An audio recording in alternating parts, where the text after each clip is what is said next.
ছাত্রলীগের সাবেক নেতা এবং কর্মী হিসাবে কথা বলে যাই। আজকে আমি বলে আসছি যে আমার যত তকমা আছে সব তকমা তোমরা নিয়ে যাও।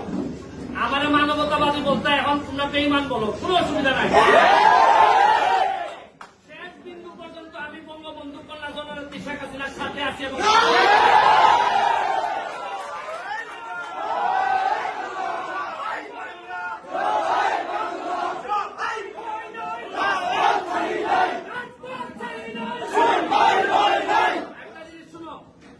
নতুন জেনারেশন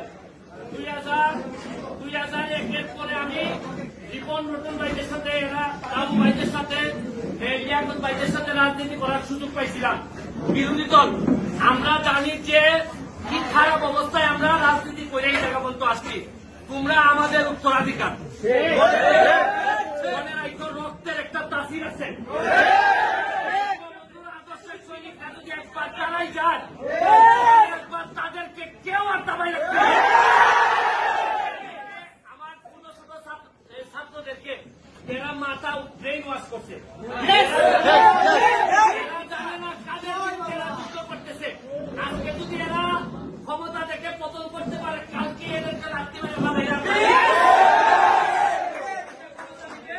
জামাত শিবির ক্ষমতা নিবে। এরা জানেই না এরা কিসের জন্য যুদ্ধ করতেছে, এরা জানেই না। যতটুকু পারো ছোট ভাই যারা আছে বুঝাবা, তবে এদের সাথে যারা জামাত বিএনপি ছাত্র শিবির যারা আছে তাদেরকে প্রতিহত করার জন্য বাংলাদেশ ছাত্রলীগ একটা বড় ভূমিকা রাখবে।